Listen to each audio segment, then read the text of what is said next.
ओम गंग गणपतये नमो नमः। संक्षिप्त शिव श्रीमद्भागवत महापुराण तृतीय स्कंद अतः पंचमो अध्याय। विदुर जी का प्रश्न, मैत्री जी का सृष्टि क्रम वर्णन, भाग 2। यह दृष्टा और दृश्य का अनुसंधान करने वाले शक्ति ही कार्यकार रूपी माया है। महाभाग विदुर जी, इस भावारूप अवर्चनीय माया के द्वारा ही भगवान ने इस विश्व का निर्माण किया है। काल शक्ति से जब ये त्रिगुणमयी माया क्षोभ को प्राप्त हुई, तब यह इंद्रियाचित चिंतन परमात्मा से अपने अंश पुरुष रूप से चिदभास रूपी बीज स्थापित हुआ। तब काल की प्रेरणा से उस अव्यक्त माया का महत्व प्रकट हुआ। यह मिथ्या अज्ञान का नाशक होने के कारण विज्ञान स्वरूप और अपने में सूक्ष्म रूप से स्थित प्रपंच की अभिव्यक्ति करने वाला था। फिर चिदाभास गुण और काल के अधीन उस महत्व भगवान की दृष्टि पड़ने पर उस विश्व की रचना के लिए अपना रूपांतर किया।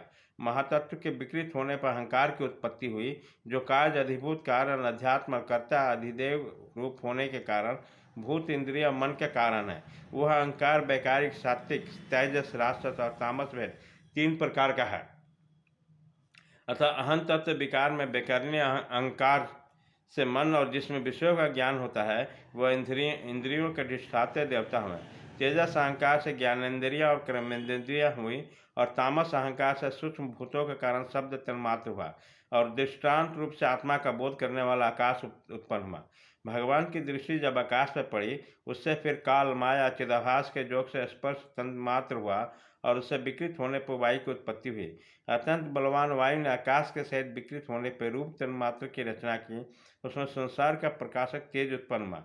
फिर परमात्मा की दृष्टि पड़ने पर वायुयुक्त तेज ने काल माया और चिदंश के जोग से विकृत होकर रसंत मात्र का जल को उत्पन्न हुआ। तदंतर तेज से युक्त जल ब्रह्म का दृष्टिपात होने पर काल माया और चिदंश के जोग से गंधमयी पृथ्वी का उत्पन्न हुआ। विदुर जी, इन आकाशवादी में भूतों से जो भूत पीछे पीछे उत्पन्न हुए, उनको क्रमशः अपने पूर्व भूतों का भी अनुगत समझना चाहिए। यह महत्व आदि के अभिमानी विकार विक्षेप और चेतनाशंस विशिष्ट देवगण श्री भगवान की अंश है, किंतु पृथक पृथक रहने के कारण वे विश्व रचना रूप में अपने काल में सफल नहीं हुए।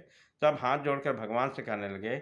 देवताओं ने कहा, देव, हम आपके चरण में कमलों की वंदना करते हैं। ये आपकी शरण में आए हैं। इन हुए जीवों को ताप दूर करने के लिए छत्र के समान है, तथा इनके आश्रय लेने के लिए अतिजन अनंत संसार दुख को सुगमता से ही दूर फेंक देते हैं। जगतकर्ता जगदीश्वर, इस संसार में तापमात्र से व्याकुल रहने के लिए जीवों को जरा भी शांति नहीं मिलती।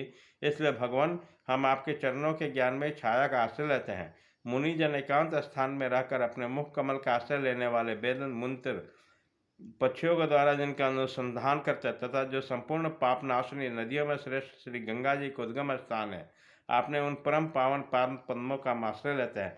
हम आपके चरण कमलों को उस चौकी का आश्रय ग्रहण करते हैं, जिससे भक्तजन श्रद्धा और श्रवण कीर्तन आदि रूप में भक्ति से परिमार्जित अंतःकरण में धारण करके वैराग्य पुष्ट ज्ञान के द्वारा परम धीर हो जाते हैं। इस आप संसार की उत्पत्ति, स्थिति और संहार के लिए अवतार लेते हैं। अतः हम सब आपके उन चरण कमलों का शरण लेते हैं, जो आपका स्मरण करने वाले भक्तजनों का अभय देते हैं। जिन पुरुषों का गेह देह तथा उनके संबंध रखने वाले अंतुच्छ पदार्थों में अहंता ममता का दृढ़ दुराग्रह है, उनके शरीर में आपके अंतर्जामी रूप रहने पर भी जो अत्यंत दूर है, उन्हीं के आप चरणाबिंदों को हम भजते हैं। परम यशस्वी परमेश्वर, इंद्रियों के विषयाभिमुख रहने के कारण मन सर्वदा बाहर ही भटका रहता है।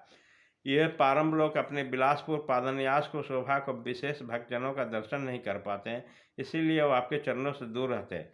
देव, आपके कथनामृत का पान करने से उमड़ी हुई भक्ति के कारण जिनका अंतःकरण निर्मल हो गया है, वह लोग वैराग्य हैं जिनका सार है। ऐसे आत्मज्ञान प्राप्त करके अनायास ही आपके बैकुंठ धाम को चले जाते हैं। दूसरे धीर पुरुष चित्त निरोध स्वरूप समाधि के बल पर अपने बलवती माया को जीतकर आप में तो लीन तो हो ही जाते हैं, पर उनका श्रम बहुत होता है, किंतु आपके सेवा के मार्ग में भी कुछ कष्ट नहीं है।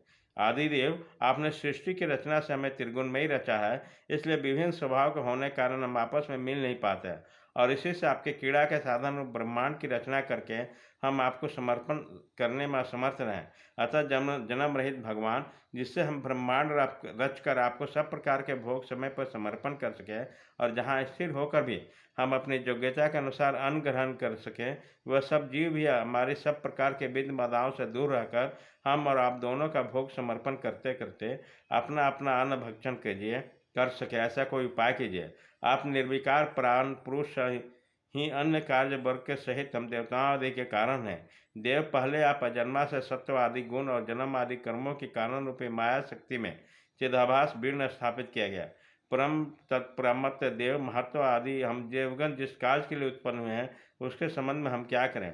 देव हम पर आप ही अनुग्रह करने वाला है, इसलिए ब्रह्मांड रचना के लिए आप हमें क्रिया शक्ति के सहित अपने ज्ञान शक्ति भी प्रदान कीजिए। इति श्रीमद्भागवते महापुराणे पारमहंस्या संहितां तृतीय स्कंदे पंचमो अध्याय।